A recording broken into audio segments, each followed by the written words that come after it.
اعوذ باللہ من الشیطان الرجیم بسم اللہ الرحمن الرحیم۔ انتہائی ادب اور احترام کے قابل صدر سیمینار، دائس پر تشریف فرما میرے محترم اساتذہ اکرام، مقالہ نگاران، میرے قابل قدر بزرگوں، دوستوں اور بھائیوں، السلام علیکم ورحمۃ اللہ وبرکاتہ۔ آج حضرت شیخ منتظر الدین زرزری زربخش رحمۃ اللہ علیہ کے 737ویں تقاریب عرس کے موقع پر منعقدہ اس سیمینار میں منتظمین سیمینار نے جو موضوع کو منظور کیا ہے وہ حضرت شیخ برہان الدین غریب رحمۃ اللہ علیہ کا درس، آپ کا طریقہ تدریس اور آپ کے تدریسی موضوعات۔ دکھا دے اے تصور پھر وہ صبح شام کو، دوڑ پیچھے کی طرف اے گردش ایام۔ حاضرین اکرام، قرآن کریم میں انعام یافتہ اور سند یافتہ لوگوں کے گروہ کی جو نشاندہی کی گئی ہے، ان میں اہل شہادت، اہل احسان اور اہل جمال کا ذکر بہت نمایاں۔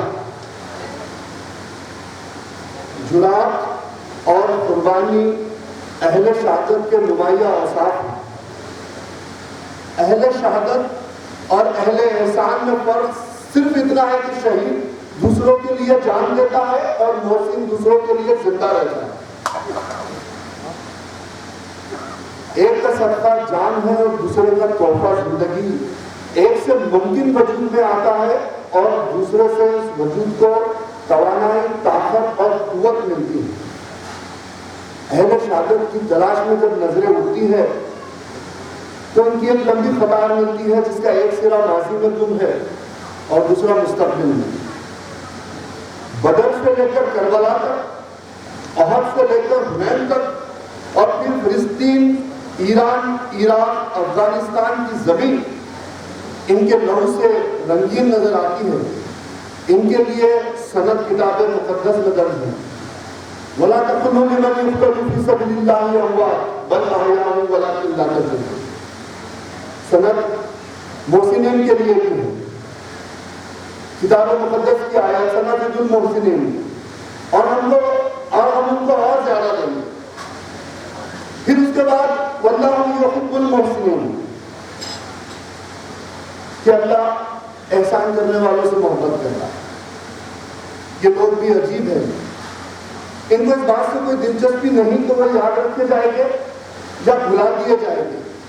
غرض ہے تو صرف اس بات سے ہے کہ اس بے گھر دنیا کو کیوں اور کیسے ڈھپ پر لایا جا سکتا ہے۔ اس نفسا نفسی کی دنیا میں جہاں ہر شخص صرف اپنے لیے زندہ ہے، یہ دوسروں کے لیے اپنی زندگی لٹا دیتا ہے۔ ان میں سے ہر ایک شخص نے دنیا کو جس حال میں پایا اس سے بہتر حال میں چھوڑا۔ اللہ کے یہ بندے دنیا بھر کی مصیبتیں نقد حیات کے بدلے خرید لیتے ہیں اور اس سودے میں ان کو خسارہ نہیں ہوتا۔ ان کا حال پڑا تو فارسی کا یہ ترانہ یاد آیا جس کے 2 شعر یہ ہیں: تو شب آفریدی چراغ آفریدہ، تو نے رات بنائی، میں نے چراغ بنا کر اسے روشن کر دیا۔ صفال آفریدی عیاب آفریدہ، تو نے مٹی کی تخلیق کی، میں نے اس مٹی سے پیارا بنا۔ بیابان و کوہسار و زاغ آفریدی، خیابان و گلزار و باغ آفریدی، تو نے جنگل، صحرا، پہاڑ بنائے، میں نے اس میں پھول کھلائے، گلزار و باغ بنائے اور اس کو خوبصورت بنانے کی اپنی بساط پر کوشش ہے۔ حاضرین اکرام، ہمارے علاقے دکن کی موجودہ تہذیب و کلچر دینداری اور رواداری، ثقافت و تربیت جن دو حقیقی برادران کی احسان مند ہے اور قیامت تک رہے گی، انہیں دنیا غلام الدین غریب رحمۃ اللہ علیہ اور منتخب الدین زرزری زربش کے نام سے جانتی ہے۔ غلام الدین غریب بڑے بھائی اور منتخب الدین چھوٹے بھائی۔ یہاں پہلے چھوٹے آئے، یا یوں کہیے کہ الہی نے جب چھوٹے بھائی کو اپنے پاس بلایا تو محبوب الہی نے بڑے بھائی کو روانہ کیا۔ ان کا ذکر شروع کرنے سے پہلے علامہ اقبال کا یہ شعر زبان پر آ رہا ہے کہ ہر لہجہ ہے مومن کی نئی آن نئی شان، گفتار میں کردار میں اللہ کی برہان، یہ راز کسی کو نہیں معلوم کہ مومن قاری نظر آتا ہے حقیقت میں ہے قرآن۔ حضرت شیخ برہان الدین غریب رحمۃ اللہ علیہ کی ولادت آج سے تقریباً 770 سال پہلے ہند کے شہر ہانسی کے ایک علمی، ادبی اور معتبر گھرانے میں ہوئی۔ ایک ایسا گھرانہ جس کا تعلق چند پشتوں کے بعد امام اعظم ابو حنیفہ سے ملتا ہے، اور امام اعظم کا تعلق نوشیروان عادل تک پہنچتا ہے۔ جس ماحول میں آپ نے پرورش پائی، وہاں ہر دم قال اللہ اور لا الہ کی صدائیں گونجتی تھی۔ پرورش کے دوران یہ فطری بات تھی کہ طبیعت حصول علم کی طرف مائل ہوتی۔ آپ کو بچپن ہی سے علم حاصل کرنے کا بے انتہا شوق تھا، تڑپ اور لگن تھی۔ 6 سال کی عمر سے ہی کلمہ طیبہ کا ورد کرتے۔ حضرت غریب نے 2 ہجرتیں کی، ایک ہانسی سے دہلی تک اور دوسری دہلی سے دولت آباد تک۔ ایک کا مقصد حصول علم، دوسری کا سبب اشاعت علم۔ ہانسی سے دہلی کا سفر دراصل آپ کو حضرت نظام الدین اولیاء کی بارگاہ میں حاضری کی طلب سے درپیش آیا۔ نظام الدین اولیاء جن کے بارے میں علامہ اقبال نے کہا ہے کہ فرشتے پڑھتے ہیں جس کو وہ نام ہے تیرا، بڑی ہے جناب تیری فیض عام ہے تیرا، تیری لہر کی زیارت ہے زندگی دل کی، مسیح و خضر سے اونچا ہے، اونچا مقام ہے تیرا۔ حاضر گرامی، یہاں استاد اور شاگرد کا رشتہ دنیا کے سامنے ایک مثالی رشتہ بن کر سامنے آتا ہے۔ تاریخی کتابوں کے صفحات بتاتے ہیں کہ جہاں حضرت برہان الدین غریب کے دل میں اپنے استاد کے تئیں بے پناہ ادب، احترام، محبت و عقیدت کا سمندر معجزن ہے، وہیں استاد کے دل میں اپنے شاگرد کے لیے خاص شفقت، الفت اور مہربانی ہے۔ آپ نے ابتدائی دور میں علم حاصل کیا، ادب، حدیث اور تفسیر پر پوری مہارت بنائی، فقہ نافع حفظ کیا۔ آپ کے علوم کے سبب نظام الدین اولیاء آپ کو مولانا برہان الدین کہہ کر بلاتے ہیں، بایزید ثانی بھی کہتے تھے۔ یہ بھی کہتے تھے کہ برہان میرا مجموعہ ہے۔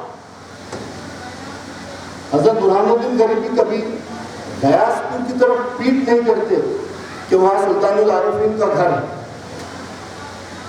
ہمیشہ آپ کی نظر، آپ کے تبرکات، آپ کی خلاف، آپ کی عنایت، آپ کی خلافت کے منتظر رہتے نفائس الانفاس کے صفات پر استاد اور شاگرد کی ایک تاریخی ملاقات کا بیان ملاحظہ ہے۔ حضرت غریب بیمار ہے، سلطان المشائخ تشریف لا رہے ہیں، کسی نے کہا آپ کی عیادت کو آئے۔ حضرت شیخ آپ پوچھا مولانا کیا کر رہے ہیں؟ ایک کتاب کا نام لیا اور کہا تو پڑھ رہا ہوں۔ خواجہ نے فرمایا کہ کھانے کا وقت ہو گیا۔ حضرت غریب نے پرانا کپڑا ایک دوست کے ذریعے بازار بھیجا، فروخت کر کے کچھ کھانے کو لیا۔ سلطان المشائخ کھانا ساتھ لائے، دسترخوان بچھانے کا حکم دیا۔ کھانے کے بعد اپنی آستین سے ایک کلا یعنی ٹوپی نکالی اور فرمایا لو، یہ وہی کلا ہے جس کے بارے میں آپ دریافت کرتے رہے۔ اس وقت حضرت غریب کے پاس نظر کے لیے بھی کچھ بھی نہیں، فوراً اپنی پگڑی پھاڑی، اس میں سے ایک گز کپڑا آپ کی خدمت میں پیش کر دیا۔ سلطان المشائخ عابدہ ہو گئے، فرمایا یہ تم نے کیا کیا؟ حضرت غریب نے بعد میں یہ کہا کہ یہ دسترخوان خواجہ کا تبرک ہے جو اس دن مجھے خلا کے ساتھ عطا ہوا، جو کبھی کم نہ ہوگا۔ اور حاضرین گرامی، سچ مچ اللہ رب العزت نے حضرت نظام الدین اولیاء کی بات رکھی۔ 750 سال کا عرصہ بیت چکا ہے، دسترخوان کا وہ فیض آج بھی جاری ہے، بلکہ وقت کے ساتھ ساتھ یہ بڑھتا ہی جاتا ہے۔ حضرت غریب کے فیض سے آج کئی خاندان پلتے ہیں۔ تحصیل علم کے بعد 709 ہجری میں حضرت زرزری زربق کے وصال کے بعد حضرت نظام الدین اولیاء کی ایما پر آپ اپنے اصحاب کے ہمراہ انتہائی شان اور شوکت کے ساتھ خلدآباد وارد ہوئے۔ یہاں آنے کے بعد یہاں کے باشندوں کی ذہنی و علمی آبیاری میں اپنے آپ کو مصروف کیا۔ درس و تدریس، شخصیت سازی کا ایک منظم سینٹر اور مرکز قائم کیا۔ علم و فضل کی ترویج، اشاعت علم، شخصیت سازی، کردار سازی میں حضرت غریب نے یہاں انتہائی اہم رول ادا کیا۔ حضرت غریب نے 84 سال کی عمر پائی اور ستمبر 1337 عیسوی میں اپنے مالک حقیقی سے جا ملے۔ اس مختصر خاکے کے بعد آئیے ان کے طریقے درس و تدریس، افکار و تربیت پر ایک نظر ڈالتے ہیں۔ اس سلسلے میں نارتھ کیرولینا یونیورسٹی امریکہ میں اسلامک اسٹڈیز کے پروفیسر پال ارنسٹ کی eternal garden, California University Los Angeles کے امریکہ کے پروفیسر نائل گرین کی تصنیف Indian Sufism since 7th century,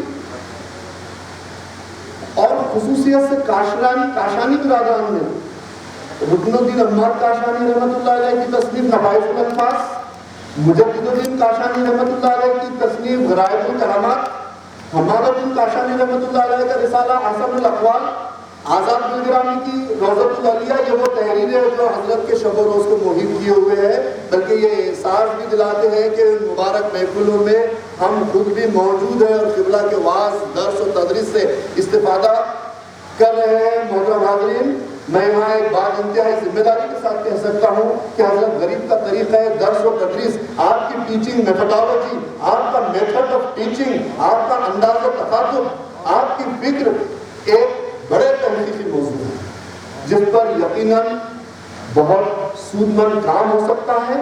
انہوں نے دوران درس تدریس کے جن اہم پہلوؤں پر روشنی ڈالی ہے وہ ایک مقالہ نہیں، ایک تھیسس کا موضوع ہو سکتا ہے۔ میرے محترم اور قابل بزرگ اور دوستوں، اس مقالے میں اور خصوصیت سے زیر گفتگو موضوع کے تحت جہاں جہاں لفظ پیر اور مرید استعمال ہوا ہے، آج کے تعلیمی پس منظر میں اگر ہم الفاظ استاد اور شاگرد یا ٹیچر اور اسٹوڈنٹ کا انتباہ کریں گے تو ہم دیکھتے ہیں کہ اس موضوع کے تحت حضرت غریب نے وہ باتیں کہی ہے جو آگے در سے لکھنے کے قابل ہیں۔ آپ کی تقریر کی سب سے نمایاں اور اہم خوبی یہ ہے کہ آپ کی ہر بات، ہر نصیحت آپ کے عمل سے عبارت ہے۔ روزانہ فرائض کی ادائیگی کے علاوہ اپنے وظائف وہ تسبیح پڑھتے، اشراق اور 100 رکعت صلاۃ التحفہ ادا کرتے، 18 رکعت چاشت پڑھتے، 3 پارے قرآن مجید کی تلاوت کرتے، زیارت قبور کے لیے قبرستان تشریف لے جاتے اور 1000 یا 500 مرتبہ سورہ اخلاص پڑھتے، تب کہیں جا کر لوگوں کو نماز پڑھنے کی تلقین کرتے اور درس قرآن کے لیے اپنی زبان کھولتے۔ زندگی بھر اپنی ملکیت میں کچھ نہیں رکھے، جو کچھ پاتے وہ لوگوں میں تقسیم کر دیتے، 6 سال تک ایک ہی مصلی پر نماز پڑھتے، کسی کو بچھانے میں استعمال کرتے، صوم داؤدی یعنی ایک دن کے وقت سے 30 سال تک روزے رکھتے اور افطار کے لیے دہی یا پانی استعمال کرتے۔ پھر دنیا کی بے ثباتی کا ذکر کرتے ہوئے کہتے ہیں کہ دنیا آدمی کے سائے کی طرح ہے، نقش ہے سب ناتمام خون جگر کے بغیر، نغمہ ہے سودائے خام خون جگر کی۔ آپ کے درس کی دوسری اہم خوبی اپنے مریدین اور شاگردوں کے تئیں آپ کا بے انتہا اخلاص اور بے لوثی، نہ کسی تعریف کی تمنا نہ صلے کی پرواہ۔ کہتے ہیں پیر کو مرید کی پرورش خالص اللہ کے واسطے کرنی چاہیے، پیر کو تباہ اور مخالفت نہیں کرنی چاہیے۔ حاضرین، یہ وہ فرسٹ ہینڈ انفارمیشن ہے جس کا آج کے اس کمرشلائزڈ دور میں تصور بھی نہیں کیا جا سکتا۔ تیسری چیز، آپ کی مجلس میں ہمیشہ علم کی پیاس رکھنے والوں کا مجمع رہتا۔ نفائس الالفاظ کو پڑھے تو پتہ چلتا ہے کہ دوران درس خانقاہ میں اپنے وقت کے جید علماء فضلہ کا جمگھٹا لگا رہتا۔ امیر حسن سجدی رحمۃ اللہ علیہ، یوسف الحسینی شارات القطار حسینی رحمۃ اللہ علیہ، امیر خسرو رحمۃ اللہ علیہ، ساتھ میں زین الدین شیرازی رحمۃ اللہ علیہ، مولانا شمس الدین صاحب کے علاوہ کاکا شاد بخت کے علاوہ کئی ایک نامور ہستیاں شریک درس رہتی۔ دوران درس ایک بات جو خصوصیت سے محسوس ہوتی ہے وہ یہ کہ طالب علموں پر آپ کی نظر ہمیشہ یکساں رہتی، مساوات کار فرما رہتی، آپ کی زبان صاف، لہجہ نرم، انداز شیریں۔ آپ کی خانقاہ سے وابستہ سید محمود صاحب کہتے ہیں کہ فصاحت اور بلاغت، شیریں کلامی اور نرم گفتاری یہ وہ خصوصیت تھی کہ اگر کوئی شخص چند ساعتیں بھی آپ کے ساتھ بیٹھتا تو آپ کے دل فریب کلام اور صاف گوئی کی بدولت آپ کے دامن سے وابستہ ہوگا۔ حاضرین، ایک تحقیق کے مطابق ہماری گفتگو کا 65% حصہ قصوں، کہانیوں اور واقعات سے بنا ہوتا ہے۔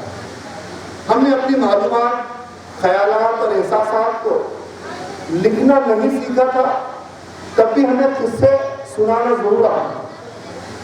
فن تحریر سے پہلے اقوام عالم قصہ گوئی کے ذریعے اپنی تہذیب، اپنی روایات اور ورثے کو اپنی آئندہ نسلوں میں منتقل کرتی ہے۔ قصہ گوئی قرآن کریم کا ایک نمایاں اسلوب اور اسٹائل ہے۔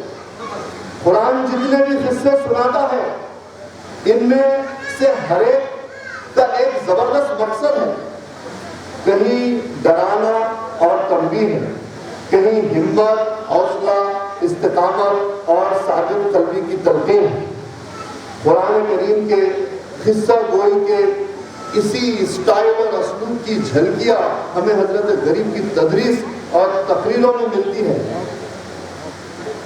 آپ اپنے موضوع اور اپنے میسج کو یوں ہی روانی کے ساتھ بیان کرنے کی بجائے اسے تاریخی واقعات، سیرت رسول و صحابہ کے قصوں، گزشتہ سلف و صالحین کی حکایتوں سے اس قدر دلچسپ اور دلکش بنا دیتے ہیں کہ نہ صرف قصے کا سارا منظر نگاہوں کے سامنے جھوم جاتا بلکہ اس کا میسج دل پر نقش ہو جاتا ہے۔ مثال کے طور پر 8 محرم 733 ہجری کے روز آپ اپنا درس دے رہے ہیں۔ درس کا عنوان ہے مال پر مصیبت آئے تو پریشان نہیں ہونا چاہیے کیونکہ جان سلامت رہتی ہے۔ اپنی بات کو پیغمبر سلیمان علیہ السلام کے اس قصے سے یادگار بنا دیتے ہیں کہ آپ کے پاس ایک شخص آیا۔ سلیمان علیہ السلام نے فرمایا سلیمان علیہ السلام کے پاس شخص آیا اور بلی کی بولی، اس کی بھاشا سکھانے کی گزارش کی۔ سلیمان علیہ السلام نے فرمایا کہ تجھ کو اس سے نقصان ہوگا، مت سیکھ۔ اس نے کہا کوئی بات نہیں، آپ سکھا دیجیے۔ بہت اصرار کیا، آپ نے سکھا دیا۔ ایک بار وہ اپنے گھر میں بیٹھا ہے، پڑوس کی بلی آئی اور اس کی پالتو بلی سے بولی کہ میری دعوت کرو۔ اس نے کہا صبر کرو، کل ہمارے خواجہ کا بیل مر جائے گا تب تمہاری دعوت کرو۔ آدمی نے سن لیا اور فوراً بیل بیچ دیا۔ دوسرے دن وہ بلی پھر آئی اور اس نے کہا تم نے میری دعوت کیوں نہیں کی؟ اس نے کہا کیا کروں، خواجہ نے ویلی بھیج دیا، اب کل تک اور صبر کرو، کل خواجہ کا گھوڑا مرے گا پھر تمہاری دعوت کرو۔ پھر اس آدمی نے سن لیا اور گھوڑا بھی بھیج دیا۔ تیسرے دن بلی پھر آئی اور اس نے کہا کہ کب تک تم مجھ سے اس طرح کے وعدے کرتے رہو؟ اس نے کہا کیا کروں، خواجہ نے گھوڑا بھی بھیج دیا، خیر اب کل شام کو آنا، خواجہ تمہاری دعوت خود کرے گا۔ خواجہ نے جب یہ بات سنی تو حیرت زدہ رہ گیا اور کوئی بہانہ نہ بنا پایا۔ اس کے بعد حضرت شیخ نے فرمایا کہ اس پر بلا آنے والی تھی جو پہلے بیل پر آئی، جب اس نے بیل بھیج دیا تو وہ گھوڑے پر آئی، اور پھر جب اس نے گھوڑا بھی بھیج دیا تو وہ بلا اسی پر آئی۔ اس لیے جب مال کا نقصان ہو تو اس کا رنج نہیں کرنا چاہیے۔ حضرات گرامی، بابا برہان کا طریقہ درس و تدریس بڑا تمثیلی رہا ہے۔ اپنے موضوع اور اپنی بات اور مشکل نقطے کو آسانی کے ساتھ دلچسپ مثالوں سے آپ یوں بیان کرتے ہیں کہ کنٹینٹس سیدھے جا کر دل اور دماغ کی گہرائیوں میں پیوست ہو جاتا ہے، اور اس مثال، اس تشبیہ، اس موازنے کے حوالے سے مدت گزر جانے کے بعد بھی فوراً یاد آ جاتا ہے۔ آپ کی گفتگو میں ادب ہے، زبان و بیان کی پختگی ہے، اور سب سے زیادہ حیرت کی بات یہ ہے کہ جن سائنٹیفک حقائق کو دنیا آج ہمارے سامنے لا رہی ہے، اس پر حضرت غریب نے 750 سال پہلے روشنی ڈالی ہے۔ کہتے ہیں دل ایک ظروف کی مانند ہے۔ انسان کے دل کو آپ ایک خالی برتن سے تشبیہ دیتے ہوئے کہتے ہیں۔ جب تک ظروف خالی ہے وہ ہوا سے پر ہے، اور جب کوئی چیز اس میں ڈالی جائے وہ ہوا سے خالی ہے۔ اسی طرح ہمارا دل بھی دنیا کی خواہشات سے پر ہے۔ جب محبت اس میں آئے وہ خدا کی محبت سے بھر جائے۔ حاضرین اکرام، تشبیہ اور استعارہ کا یہ مؤثر استعمال اگر ہم اس عہد اور اس عہد کے پورے لٹریچر کو پڑھتے ہیں تو انصاف کے ساتھ کہنا پڑتا ہے کہ اس طرح کی مثالیں خال خال ہی ملتی ہیں۔ دنیاوی مال و دولت، جاہ و حشمت اور مادہ پرستی آپ کی نظر میں ہیچ تھی۔ اس جگہ دنیا کی مذمت میں جب بات نکلی تو فرمایا یہ دنیا اس مردار کی طرح ہے جس کے گرد لاکھوں گدھ اکٹھا ہے۔ یہ اس کو پنجہ مارتا ہے اور وہ اس کو چوچ مارتا ہے، آخر کار سب کے سب مر جائیں گے اور یہ مردار ویسے کا ویسا پڑا جائے گا۔ حاضرین اکرام، تشبیہ کی آپ کے درس میں ایک اور شاندار مثال جس سے اس عہد کی تہذیب، اس عہد کا کلچر، اس عہد کا سائنٹیفک ارتقاء سارے کے سارا جو تو منظر ہماری آنکھوں کے سامنے آ جاتا ہے وہ یہ ہے کہ آپ نے فرمایا کہ علم پانی سو ہے اور پانی کی 4 خاصیت ہے۔ یعنی آپ نے علم کو پانی سے تشبیہ دیتے ہوئے کہا کہ علم پانی سا ہے اور پانی کی 4 خاصیتیں ہیں۔ پیاس کے تئی نیچے بٹھاوے، جھاڑیاں اور موڑکیاں کو اگاوے، ناپاکی و نجاست دور بھگاوے، جو صورت سامنے آوے تو دکھلاوے۔ حضرات گرامی، ہم کو حضرت قرآن کریم کے درس میں ہلکا مزاح، لطیف مذاق بھی ملتا ہے، بالکل ویسے ہی جیسے اللہ کے رسول کبھی کسی کو مخاطب کر کے کہتے ہیں اے دو کان والے، یا جیسے ایک بڑھیا سے ذکر فرمایا کہ جنت میں کوئی بری عورت نہیں جائے گی۔ اسی طرح کی ایک ہلکی پھلکی گفتگو سنیچر 737 ہجری کی مجلس میں امیر حسن سدزی کا لطیفہ کوٹ کیا، وہ یہ کہ جب بکری پانی پیتے ہیں تو اپنا پیر بھیگنے نہیں دیتی، مگر جب مر جاتی ہے تو سر سے پیر تک کھال کھینچ کر اس میں پانی ڈال دیتے، اور پھر اس لطیفے کے عین مناسب اپنا لطیفہ کہا کہ آدمی جب تک زندہ رہتا ہے اپنے کپڑوں پر دھول مٹی تک نہیں لگنے دیتا، لیکن وہ جب مر جاتا ہے تو پورے کا پورا مٹی میں دبا دیا جاتا ہے۔